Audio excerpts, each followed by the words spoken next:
การค้นหาตัวเองในโลกปัจจุบันนี้ผมกล้าพูดเลยว่ามันไม่ใช่เรื่องที่ง่ายเพราะด้วยความที่ว่าโลกเราหมุนไปเร็วอย่างมากแล้วเราก็รู้สึกว่าอยู่กับสังคมอยู่กับเสียงอยู่กับโทรศัพท์บ่อยมากเกินไปนั่นทำให้หลายๆครั้งเราไม่มีโอกาสได้กลับมาอยู่กับตัวเองเลยทำให้เราไม่รู้จริงๆว่าเราต้องการอะไรกันแน่ในชีวิตนี้เรามักจะเผลอใช้ชีวิตแบบออโต้ไพลอตใช้ชีวิตไปเรื่อยๆโดยที่ไม่สนเลยว่าในอนาคตจะมีอะไรเกิดขึ้นบ้างเราแค่แคร์ว่าเราเป็นยังไงบ้างในปัจจุบันซึ่งถามว่าดีไหมมันก็ดีนะครับแต่สุดท้ายแล้วมันก็ยังไม่สามารถตอบโจทย์หรือว่าสามารถมอบความมั่นใจให้กับเราเกี่ยวกับอนาคตหรือว่าจุดมุ่งหมายของตัวเราได้เพราะฉะนั้นโดยส่วนตัวผมมองว่าการที่เรารู้ว่าตัวเราเองเป็นใครเราต้องการทำอะไรมันเป็นเรื่องที่สำคัญมากครับนั่นจึงเป็นสาเหตุที่ทำไมผมถึงทำคลิปเกี่ยวกับเรื่องของการค้นหาตัวเองและทำความรู้จักตัวคุณเองแบบจริงๆผมเชื่อว่าคนที่เขาสามารถรู้จักตัวเองได้จริงๆเนี่ยเขาเหมือนจะมีเข็มทิศบางอย่างครับในการใช้ชีวิตเขาไม่ใช่คนที่มีคำตอบสำหรับทุกอย่างนะครับแล้วเขาก็ไม่ใช่คนที่อาจจะประสบความสำเร็จในทุกด้านด้วยแต่อย่างน้อยเขารู้ว่าเขาใช้ชีวิตที่เขามีอยู่นี้ไปทำไมจุดมุ่งหมายในชีวิตของเขาคืออะไรและนั่นครับมันจะมีผลต่อความสุขในการใช้ชีวิตในแต่ละวันมากขึ้นอย่างแน่นอนเพราะฉะนั้นในคลิปวิดีโอนี้ผมจึงแนะนำมาทั้งหมด4วิธีการหรือว่า4คำแนะนำที่ผมได้รับเกี่ยวกับเรื่องของการค้นหาตัวเองครับซึ่งความรู้ตรงนี้ผมต้องยกเครดิตให้กับผู้คนที่ผมได้มีโอกาสคุยด้วยแล้วก็คนที่เขาอยู่ในโลกออนไลน์ที่ผมได้รับองค์ความรู้ตรงนี้มาเพราะว่า4คำแนะนำนี้มันมีผลต่อมากจริงๆกับตัวของผมทำให้ผมเนี่ยได้รู้ว่าเข็มทิศของผมมันคืออะไรและแน่นอนครับถึงแม้ว่าผมจะไม่รู้อย่างทะลุปลุกโปร่งว่าชีวิตนี้ผมต้องการที่จะทำงานอะไรกันแน่อย่างแน่ชัดเลยเนี่ยถึงแม้ว่าตอนนี้ผมกำลังทำงานที่ผมรู้สึกว่าอยากทำมาก่อนแต่ในหลายๆครั้งมันก็เกิดความสงสัยในตัวเองเหมือนกันว่าเรากำลังทำในสิ่งที่เราต้องการจริงๆไหมแต่สุดท้ายแล้วเข็มทิศของผมยังชัดเจนเป้าหมายของผมหรือว่าจุดมุ่งหมายของผมมันยังชัดเจนเพียงแค่งานที่เป็นเครื่องมือในการไปสู่จุดมุ่งหมายนั้นผมแค่อาจจะยังไม่ชัวร์กับมันเท่านั้นเองครับมันอาจจะเปลี่ยนในอนาคตก็ได้แต่ในคลิปวิดีโอนี้ผมอยากจะมาพูดถึงเข็มทิศนี้กันก่อนครับผมอยากให้ทุกคนสามารถค้นพบเข็มทิศของตัวเองได้เพราะผมเชื่อว่าถ้าเกิดเราสามารถค้นพบเข็มทิศที่ชัดเจนได้แล้วเมื่อนั้นครับเรื่องของเครื่องมือมันจะตามมาอย่างแน่นอนเพราะสุดท้ายแล้วถ้าเกิดเข็มทิศชี้ว่าเราจะไปเหนือไม่ว่าเราจะเดินไปเราจะวิ่งไปเราจะนั่งเรือไปหรือว่านั่งเครื่องบินไปสุดท้ายแล้วเราก็ไปถึงได้เหมือนกันเพียงแต่ว่าประสบการณ์ในการเดินทางไปนั้นจะต่างกันเท่านั้นเองครับซึ่งผมเชื่อว่าเราทุกคนก็ต่างมีรูปแบบของเครื่องมือที่จะเดินทางเนี่ยที่มีความแตกต่างกันเพราะเราต่างก็มีความชอบที่แตกต่างกันด้วยเพราะฉะนั้นครับอย่างที่ผมได้บอกไปเราจะมาทำความรู้จักเรื่องของเข็มทิศในชีวิตของตัวคุณเองกันครับมาเริ่มกันที่วิธีแรกกันเลยครับวิธีนี้ผมได้มาจากทางพี่ละอ้อนครับซึ่งมาจากบทสนทนาจากพอดแคสต์ของ The Library ครับพูดถึงการรู้จักตัวเองพี่อยากจะแนะนำแบบนี้อยากให้เข้าใจก่อนว่าการรู้จักตัวเองโคตรสำคัญเพราะอะไรเพราะถ้าเราไม่รู้จักตัวเองทุกๆการกระทำทุกๆคำพูดทุกๆโชคชะตาในชีวิตมันจะมั่วเราจะไม่รู้เลยเราจะไปเจอเป้าหมายอะไรเราจะไปอยู่ที่ไหนถ้าเราไม่รู้จักตัวเองฉะนั้นการรู้จักตัวเองคือจุดเริ่มต้นที่สำคัญที่สุดเราจะรู้จักตัวเองได้ยังไงล่ะพี่อยากจะตอบแบบนี้การรู้จักตัวเองคือการรู้คำตอบที่อยู่ในตัวเองซึ่งนั่นหมายความว่าคำตอบในการรู้จักตัวเองไม่ได้อยู่ที่คนอื่นแต่อยู่ที่เราก็ต้องฟังตัวเองการที่เราจะฟังตัวเองได้นั่นหมายความว่าเราจะต้องอยู่กับตัวเองโดยเฉพาะเวลาที่เกิดสถานการณ์ต่างๆขึ้นลองถามตัวเองดูงานที่เราทำอยู่ตอนนี้เราอยากทำจริงๆหรือเปล่าไอ้ความฝันที่เราทำอยู่ตอนนี้เราเป็นคนตั้งขึ้นมาหรือเปล่าชีวิตที่เราใช้อยู่ตอนนี้เราทำให้ความสำเร็จของเราเป็นจริงหรือทำให้ความสำเร็จของคนอื่นเป็นจริงกันแน่สิ่งเหล่านี้ต้องถามตัวเองแล้วมีแค่ตัวเราเท่านั้นที่จะตอบได้พี่จะตอบให้เราไม่ได้วิทย์ก็ตอบให้คนอื่นไม่ได้ฉะนั้นใช้เวลาอยู่กับตัวเองอยู่กับความเงียบสงบนี่เป็นเหตุผลทำไมทั้งศาสนาปรัชญาเขาจะแนะนำให้เรานั่งสมาธิแล้วก็อยู่กับความเงียบสงบเพราะนั่นคือช่วงเวลาที่เราได้คุยกับ subconscious mind จิตใต้สำนึกของตัวเองนั่นคือช่วงเวลาที่ดีที่สุดแล้วหากเราใช้ชีวิตอยู่กับคนตลอดเวลาเลยใช้ชีวิตอยู่กับ chaos ความโกลาหลใช้ชีวิตอยู่กับเสียงที่ไม่เคยหยุดส่งเสียงเลยเราจะไม่ได้คุยกับตัวเองฉะนั้น อยู่กับความเงียบสงบให้เป็นอยู่กับตัวเองให้เป็นแล้วเดี๋ยวเราจะเจอคำตอบแล้วเราจะรู้เองว่าความปรารถนาที่แท้จริงของเราคืออะไรจากที่ได้ฟังไปจะเห็นได้ว่าพี่ละอ่อนเขาให้ความสำคัญกับการที่เรากลับมาอยู่กับตัวเราเองไม่ได้ใช้ชีวิตวุ่นวายอยู่กับผู้คนมากเกินไปหรือว่าโลกโซเชียลมีเดียมากเกินไปเพราะสุดท้ายแล้วคำตอบของเข็มทิศที่เราต้องการจะตามหาเราจะหาได้เพียงจากภายในเท่านั้นครับและนั่นก็เกิดจากการที่เราได้มีเวลาอยู่กับตัวเองได้มากพอการที่เราได้เขียน journal การที่เราได้นั่งสมาธิแต่โดยส่วนตัวผมเองผมยังไม่ได้มีการนั่งสมาธินะครับผมยังเน้นเพียงแค่การเขียน journal อยู่เพราะผมมองว่าเพียงแค่การเขียน journal ก็สามารถช่วยผมได้ระดับหนึ่งแล้วในการตกตะกอนความคิดของตัวผมเองในการที่จะช่วยให้ผมเนี่ยรู้จักตัวเองได้มากขึ้นสำหรับใครที่อาจจะยังไม่เคยหาเวลาได้อยู่กับตัวเองเลยเนี่ยนี่เป็นคำแนะนำหนึ่งที่ผมอยากให้ทุกคนลองนำไปปรับใช้ดูครับอาจจะปกติแล้วคุณใช้เวลาอยู่กับเพื่อนประมาณ5วันต่ออาทิตย์เลยเหลือจะ6วันอาจจะลองแบ่งเวลามาสักวันถึง2วันครับลองหันกลับมาอยู่กับตัวคุณเองดูได้พักผ่อนออกจากสังคมบ้างเพื่อดูว่าในช่วงเวลาที่คุณอยู่กับตัวเองคุณจะรู้สึกเบื่อมากๆแล้วเวลาที่คุณรู้สึกเบื่อมากๆคุณจะต้องห้ามตัวเองครับไม่ให้ไปเจอกับเพื่อนแล้วคราวนี้ในช่วงเวลานั้นแหละครับลองสังเกตดูดีๆว่าคุณต้องการอะไรมากที่สุดคุณกำลังหันความสนใจของคุณไปที่อะไรและในหลายๆครั้งความสนใจนั้นก็อาจจะเป็นสิ่งที่ตอบโจทย์ตัวคุณจริงๆสิ่งที่มันเป็นคาแรคเตอร์สิ่งที่มันเป็นความต้องการของคุณจริงๆแล้วคุณก็สามารถนำความคิดนั้นหรือว่านำจุดที่คุณจับได้นั้นเนี่ยเป็นแนวทางในการทำความรู้จักตัวคุณเองให้มากขึ้นครับ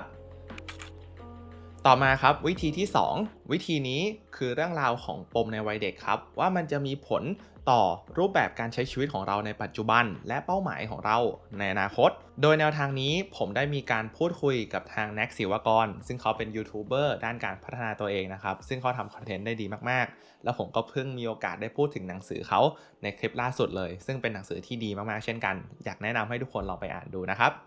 ก็จากบทสนทนานี้ครับผมได้คุยกับแน็กตามนี้เลยเวลาเราถามใครว่าแบบเป้าหมายของคุณคืออะไรอ่ะโดยส่วนใหญ่คนจะตอบคิดหนักตอบไม่ค่อยได้แต่แบบอีกสิ่งหนึ่งที่ผมอยากจะเสริมก็คือแบบลองกลับไปนึกย้อนดูตัวเองในวัยเด็กดูว่าตอนเด็กอ่ะเราขาดอะไรและโดยส่วนใหญ่แล้วมันมักจะเป็นเป้าหมายของเราในอนาคตอันนี้คือสิ่งที่ผมคิดใช่ผมเห็นด้วยใช่เหมือนก็เหมือนแบบที่ผมทำทุกวันนี้คือแบบ YouTube ก็ไม่ใช่เวย์เดียวแค่ตอนนี้เป็นเวย์ที่ตอบโจทย์เราที่สุดมันจะเปลี่ยนหรือเปล่าก็ไม่รู้อะไรไม่รู้แต่ว่า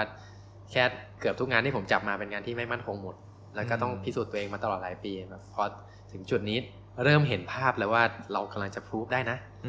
แรงมันมาจากไหนไม่รู้เลยใช่ประมาณนี้ผมว่าวินจับใจความได้ดีมากเลยก็คือจริงหลักๆคือน่าจะเป็นการพรูฟเพื่อก้าวข้ามความเชื่อเก่าของเขามากกว่า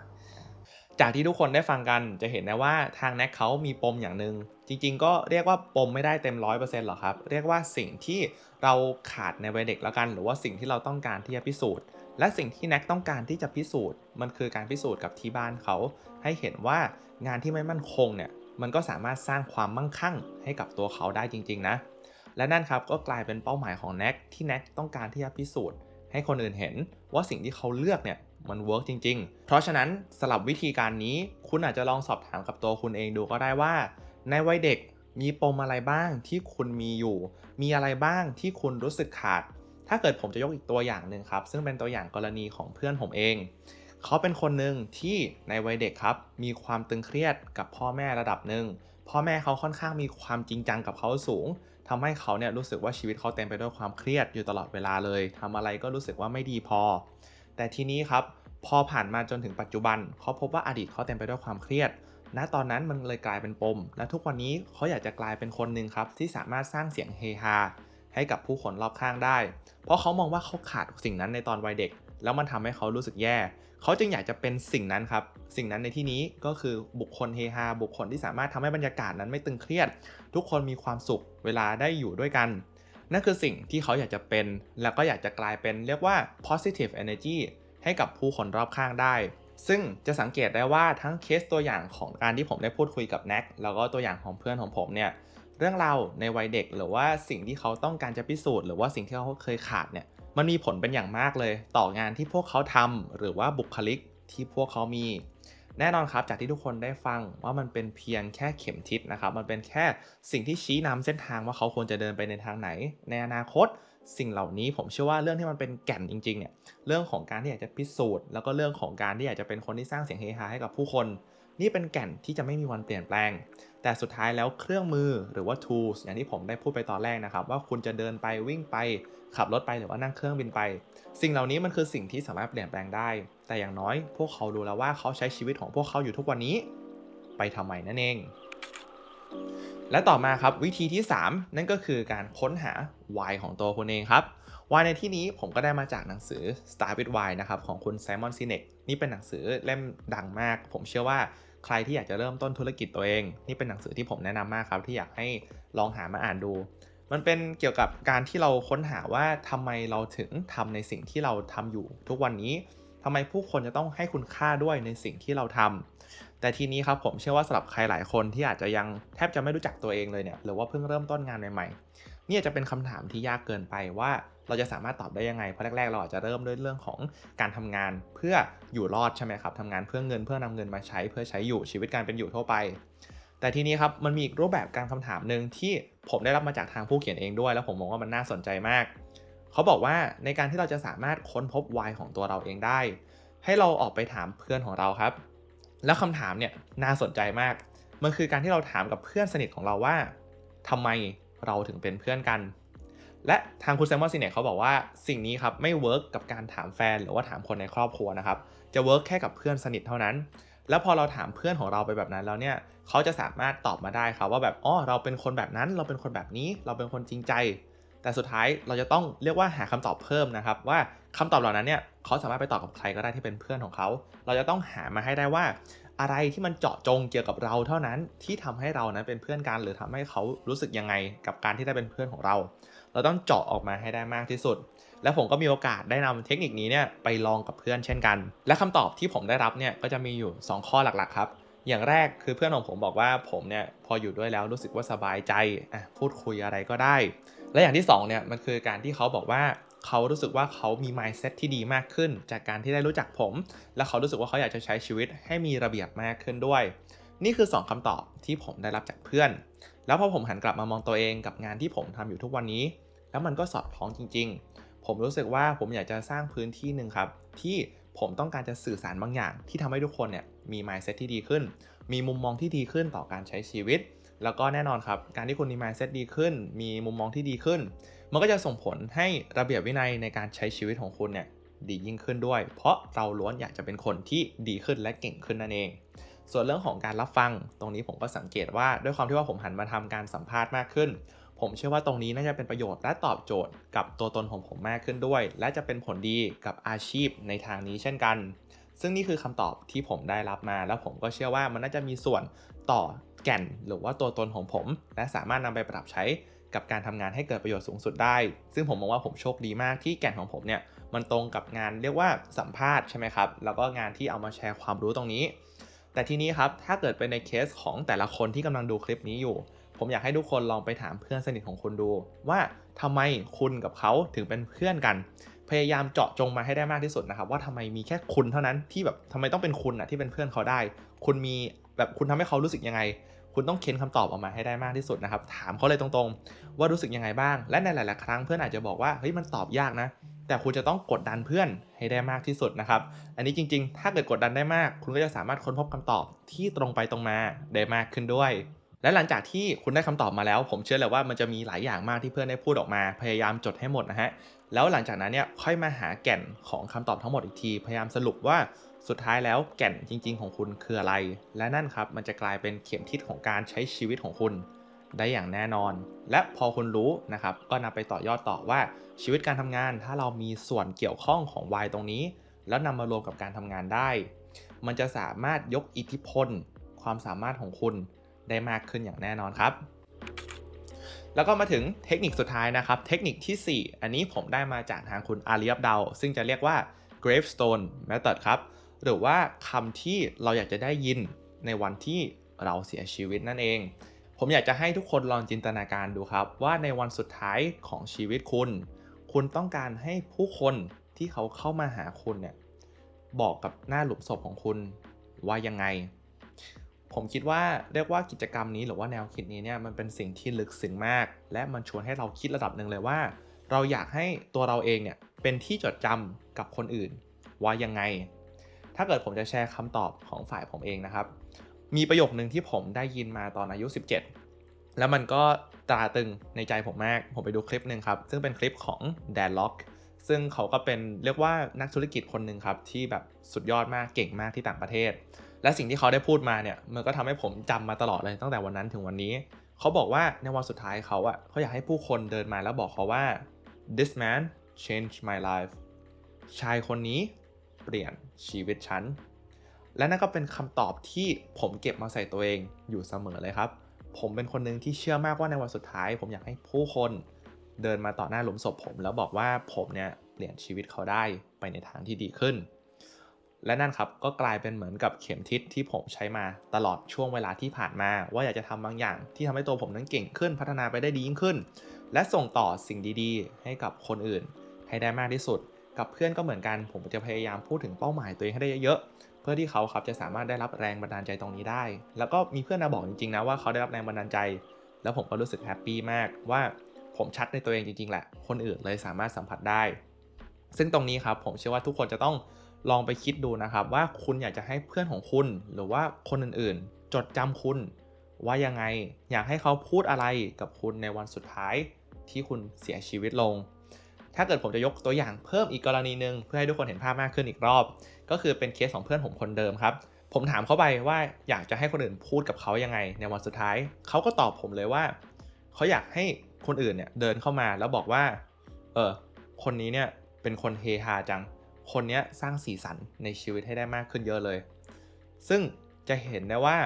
ถ้าเกิดเราย้อนกลับไปในเรื่องของข้อที่เป็นปมในวัยเด็กนะครับเมื่อก่อนเพื่อนของผมที่ผมได้ยกตัวอย่างไปเนี่ยเขาก็มีความรู้สึกว่าเนี่ยเขาขาดความรู้สึกสนุกในช่วงวัยเด็กกับครอบครัวเขาจริงจังมากแล้วมันทำให้เขารู้สึกเครียดแต่ตอนนี้เป้าหมายของเขาที่เขาต้องการให้ทุกคนจำได้เนี่ยคือเขาเป็นคนที่สามารถสร้างเสียงเฮฮาให้กับผู้คนได้ทุกคนจะเริ่มเห็นความเชื่อมโยงของทั้ง4กระบวนการแล้วใช่ไหมครับว่าการหาคำตอบของแต่ละกระบวนการเนี่ยมันมีผลซึ่งกันและกันของเพื่อนผมเขามีปมในวัยเด็กว่ามีแต่ความเครียดกับครอบครัวแต่เขาก็มีความรู้สึกว่าเขาอยากจะเป็นคนที่มีความเฮฮาสร้างสีสันให้กับผู้คนได้ในวันที่เขาเสียชีวิตลงนี่แสดงให้เห็นแล้วว่าเข็มทิศของเขาคือเขาต้องการจะสร้าง positive energy เขาต้องการเป็นแรงพลังงานบวกสร้างสีสันให้กับผู้คนรอบข้างซึ่งทุกวันนี้ครับเขาก็สามารถแสดงตัวตนนั้นออกมาได้ชัดเจนมากในยุคปัจจุบันนี้ที่เขาสามารถสร้างสีสันให้กับเพื่อนรอบข้างได้อย่างเยอะมากถ้าเกิดวันไหนเขาหายไปเนี่ยแน่นอนครับมันจะเริ่มกล่อยเลยเริ่มอยู่กันไม่ถูกแล้วถ้าเกิดเพื่อนคนนั้นหายไปซึ่งมันแสดงให้เห็นแล้วว่าเขามีความรู้จักตัวเองระดับหนึ่งแล้วแน่นอนครับถ้าเกิดทุกคนฟังมาถึงตรงนี้ทุกคนอาจจะมองว่าการที่เราเข้าใจเรื่องของการค้นหาตัวเองเนี่ยมันจะมีข้อดียังไงบ้างล่ะโอเคพอเรารู้แล้วว่าเราแอคอย่างนี้เรามีเป้าหมายอย่างนี้ในวันจบเรารู้อย่างนี้และสุดท้ายมันช่วยเรายังไงคำตอบของผมครับคือมันจะช่วยให้เราใช้ชีวิตได้ง่ายขึ้นและมีความออโต้ไพลอตน้อยลงออโต้ไพลอตในที่นี้มันคือการที่เราใช้ชีวิตแบบไม่ได้กลับมาตระหนักกับตัวเองเลยว่าเรากำลังทำอะไรอยู่บ้างเราแค่ใช้ชีวิตวันๆไปเรื่อยๆซึ่งนั่นครับมันเป็นเรื่องที่น่าเศร้ามากเพราะวันเวลาของเรามันจะผ่านไปอย่างรวดเร็วแต่ถ้าเกิดเรารู้ตัวว่าเราใช้ชีวิตอยู่ทุกวันนี้ไปทำไมเราจะตื่นขึ้นมาด้วยการมีเจตนาที่ชัดเจนว่าวันนี้เราต้องการทำอะไรบ้างวันนี้เราต้องการทำดีหรือว่าให้ความรู้สึกดีๆกับใครบ้างซึ่งคนที่เขารู้จักตัวเองครับเขาจะสามารถทำแบบนี้ได้และถ้าหากเราเอามาเปรียบเทียบกับโลกของการทำงานครับว่าเราต้องการจะทำอาชีพไหนกันแ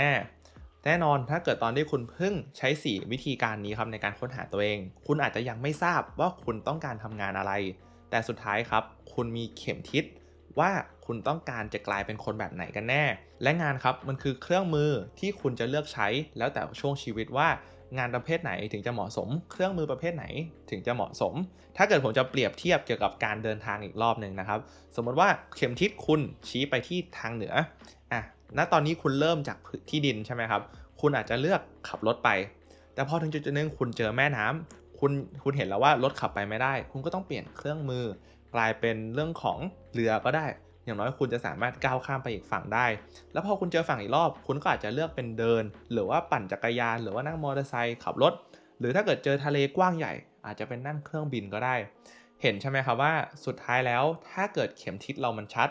เครื่องมือจะเป็นแบบไหนก็ได้ มันไม่สำคัญเลยครับเพียงแค่ทำให้เราสามารถเดินหน้าต่อไปได้ก็พอเพราะสุดท้ายถ้าเรารู้จักตัวเองเรารู้ว่าเราทำสิ่งที่เราทำอยู่ทุกวันนี้ไปทำไม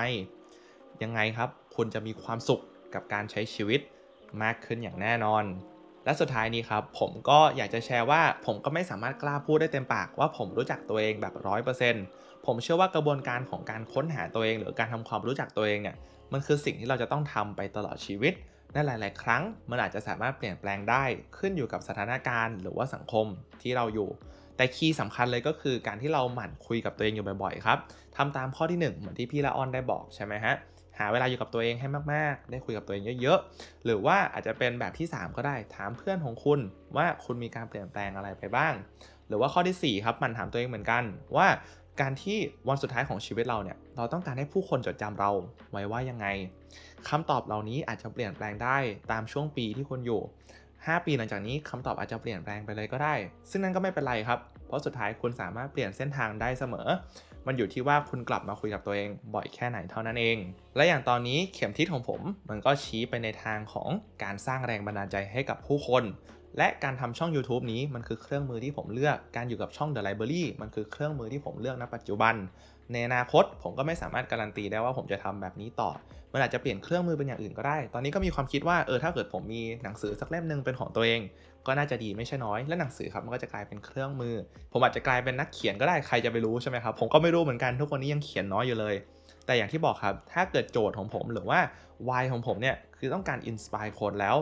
สุดท้ายครับเครื่องมือมันก็เป็นสิ่งที่สามารถเปลี่ยนแปลงไปได้อยู่ตลอดเวลาขึ้นอยู่กับเทรนด์โลกขึ้นอยู่กับการงานในรูปแบบในอนาคตที่ผมสามารถปรับตัวตามมันได้ต่างหากเพราะฉะนั้นผมหวังว่าทั้ง4วิธีการนี้จะสามารถช่วยให้ทุกคนค้นหาเข็มทิศในชีวิตของคุณเจอนะครับผมเชื่อเลยว่าถ้าเกิดคุณค้นพบเจอคำตอบเหตุผลในการใช้ชีวิตของคุณแล้วเนี่ยคุณจะสามารถมีชีวิตในแต่ละวันได้อย่างมีความสุขแน่นอนแล้วคุณจะรู้เลยว่าสาเหตุที่คุณทำแต่ละอย่างในชีวิตนี้คุณทำไปเพื่ออะไรทั้งด้านความสัมพันธ์ด้านการงานแล้วก็ด้านสุขภาพถ้าคุณมีเหตุผลในการใช้ชีวิตคุณจะมีความรู้สึกว่าอยากจะใช้ชีวิตให้นานขึ้นอยากจะทำดีให้มากขึ้นอยากจะอยู่กับปัจจุบันอยู่กับผู้คนอยากจะสร้างสิ่งดีๆให้กับผู้คนได้มากขึ้นเช่นกันเพราะฉะนั้นครับผมจึงมองว่าการค้นหาตัวเองให้เจอหรือการทำความรู้จักตัวเองมันจึงเป็นเรื่องที่สำคัญมากและมันเป็นสิ่งที่เราจะต้องทำไปตลอดชีวิตมันไม่มีปลายทางครับไม่มีการแข่งขันกับใครด้วยมันไม่เกี่ยวว่าใครค้นพบเจอใครก่อนใครค้นพบเจอตัวเองก่อนมันอยู่ที่ว่าใครจะสามารถคงนิสัยของการทำความรู้จักตัวเองอย่างเนี้ยต่อไปเรื่อยๆให้นานที่สุดเพราะเมื่อไหร่ที่เราหยุดพยายามทำความรู้จักตัวเองแล้วเมื่อนั้นครับความเศร้ามันจะเกิดขึ้นอย่างแน่นอนถึงแม้ว่าคุณจะประสบความสำเร็จแล้วนะแต่เมื่อไหร่ที่คุณหยุดคุยกับตัวเองคุณอาจจะมีเงินเยอะมากเลยแต่คุณจะรู้สึกว่างเปล่านี่ก็เป็นสิ่งที่หนังสือ Start with Why เขาก็ได้บอกเหมือนกันเวลาที่เรา disconnect กับ purpose ของเราหรือว่าเราหยุดเชื่อมโยงกับความต้องการหรือว่าความฝันของเราจริงๆเพราะฉะนั้นครับการคุยกับตัวเองนั้นสำคัญที่สุดก็สำหรับใครที่ดูมาถึงตรงนี้ครับผมขอบคุณมากๆเลยที่มาเรียนรู้ไปด้วยกันผมหวังว่าคอนเทนต์ตรงนี้จะสามารถเป็นประโยชน์กับทุกคนไม่มากก็น้อยเกี่ยวกับเรื่องของการทำความรู้จักตัวคุณเองนะครับ